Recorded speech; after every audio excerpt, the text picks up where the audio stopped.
Would you dare venture to a forbidden place where people caution against going, returning not without loss of something cherished, yet gaining something new? Joseph, having recently relocated to Texas and employed in a drilling company, returned from such a journey with a newfound possession. Accompanying him was his roommate. Joseph had only resided here for 6 months. One Sunday morning, a knock interrupted the tranquility. To Joseph's surprise, his childhood friend Nicholas stood on the threshold, marking a reunion after 2 years. They spent the entire day reminiscing, unaware of the passage of time. As night descended, Joseph shared tales of a nearby haunted tunnel near the company site. Nicholas dismissed them as mere jests. Thus, Joseph dared him to venture into the tunnel and capture a selfie. Disbelieving in ghosts and supernatural phenomena, Nick promptly made his way to the haunted tunnel. The journey likely lasted no more than 10 minutes. Upon entering, an eerie stillness pervaded the desolate passage, however. It was interrupted by a discordant symphony of echoing sounds resonating within its void. Aware of the tunnel's derelict state and its remote, desert-like surroundings, Nick attributed the eerie noises to the wind, a common occurrence in such desolate places.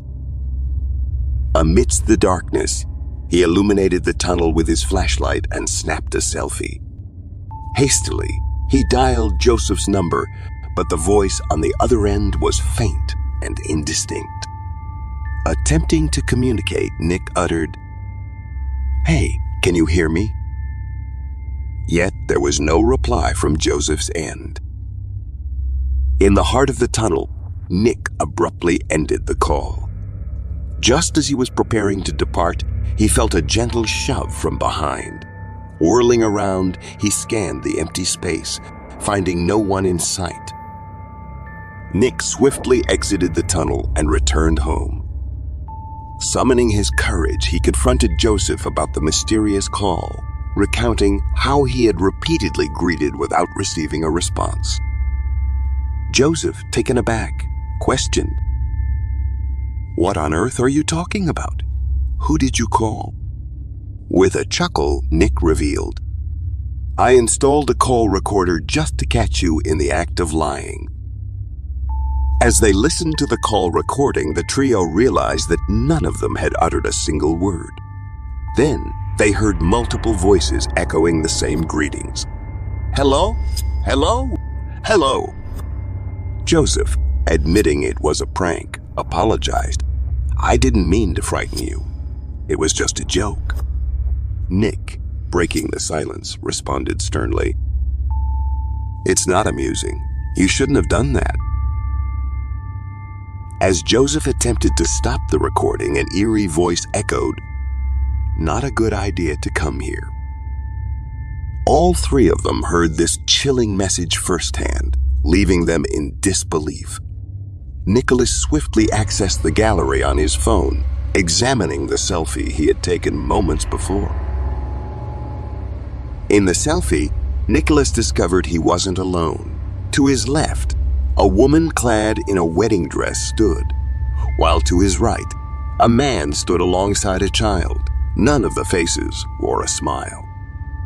Instead, they bore a solemn expression, evoking an eerie sense of presence. Without delay, Nicholas shared the photo on his social media, titling it "Ghost Caught on Camera." The sole comfort for all three was Nick's safe return, finding themselves still in their familiar surroundings. As Nick settled into bed, his sleep was disrupted by a sudden thirst. Rising to quench it, he couldn't resist the urge to check his social media once more. The photo had amassed nearly 900 likes, with almost as many shares. However, this time, the image had changed. The man now stood in the middle, and the child was positioned on the right, altering the unsettling arrangement. Fear coursed through Nick's veins, causing his hands and feet to tremble uncontrollably.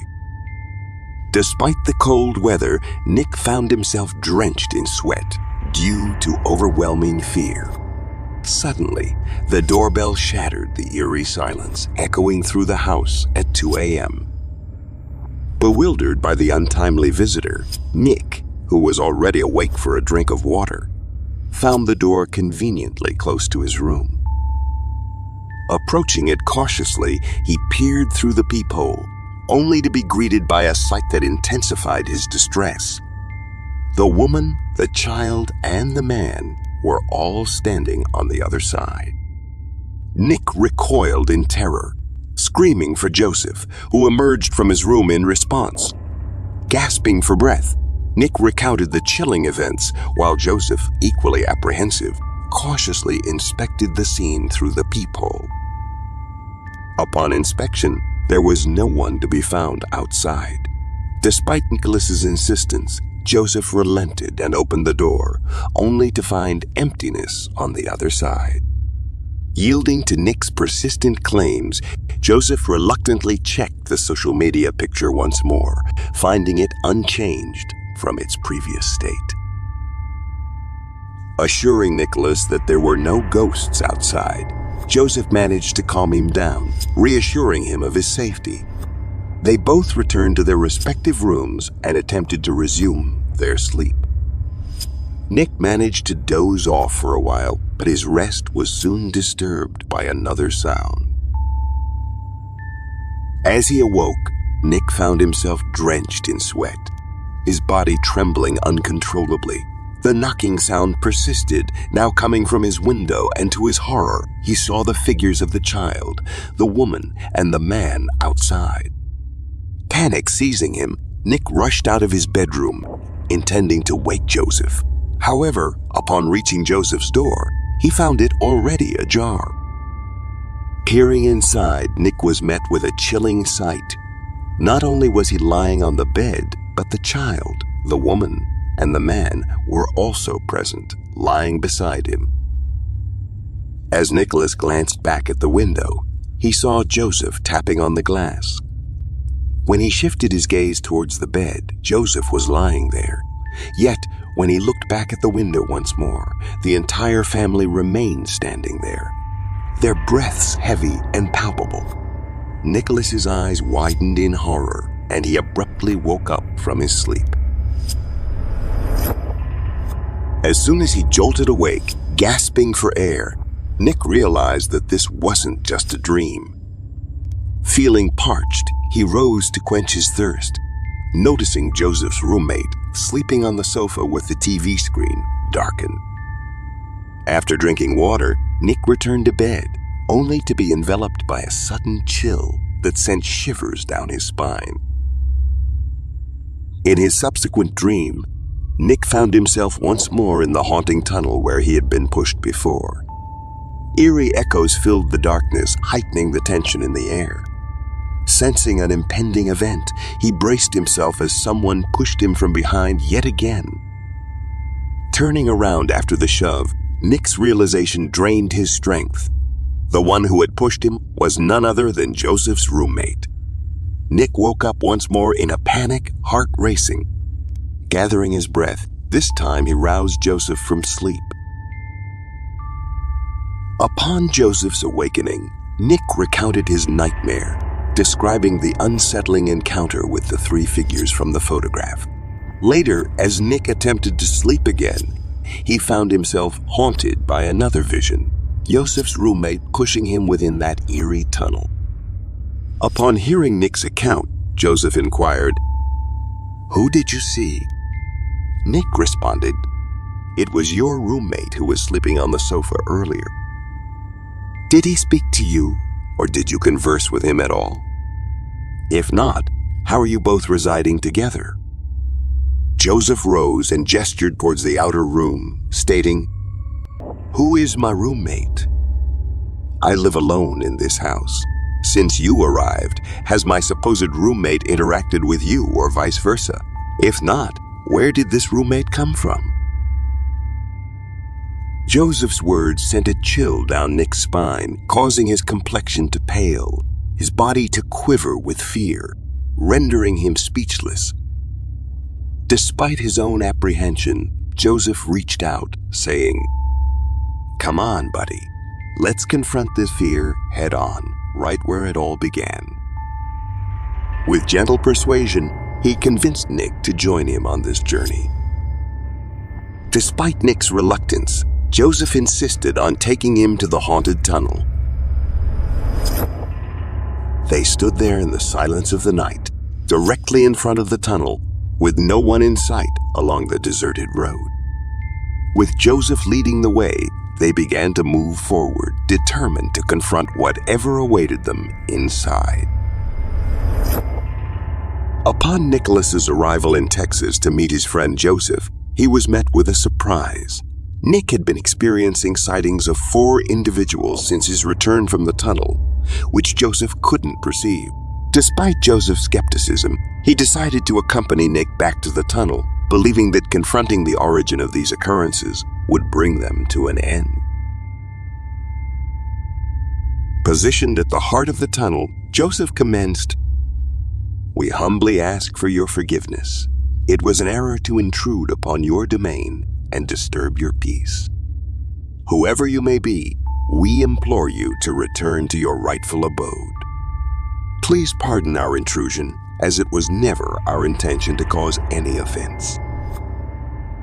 Before Joseph could utter another word, a powerful force shoved him, sending him tumbling to the ground, and then seized hold of his legs. Pulled into the depths of the tunnel's darkness, Joseph found himself dragged along, his screams resonating in the oppressive silence. Nicholas, paralyzed by fear and unsure of how to save himself, fled back home in a desperate bid for survival. As he stood there gasping for breath, he noticed another sound accompanying his panting, the faint echo of footsteps in the distance. Nicholas dashed into the house, only to find Joseph lying on his bed. Confusion overwhelmed him as he struggled to grasp the situation. It felt as though he were trapped in a never-ending dream, his mind spinning with uncertainty. Seeking solace, he hurried to the bathroom, hoping to ground himself by splashing cold water on his face. However, as he repeated the action multiple times, he was startled to realize that he couldn't feel the water touching his skin at all. Feeling increasingly convinced that he might still be trapped in a dream, he resorted to slapping himself hard, accompanied by screams, whimpers, and tears in a desperate attempt to awaken himself. The cacophony of noise disrupted Joseph's sleep, prompting him to rush in, alarmed, and inquire about the commotion. Tears streaming down his face, Nick uttered, "I'm lost, brother. I don't understand what's happening to me.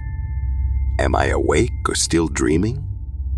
I can't even tell if anyone is present, and if they are, they seem invisible. I refuse to leave. I'm staying right here." Joseph, attempting to soothe him, reassured, "You're just experiencing a confusing dream. That's all. Nothing is wrong. It's just a moment of confusion. I've been through something similar after returning from that haunted tunnel once. Eventually, you'll snap out of it just like I did. Then everything will be okay."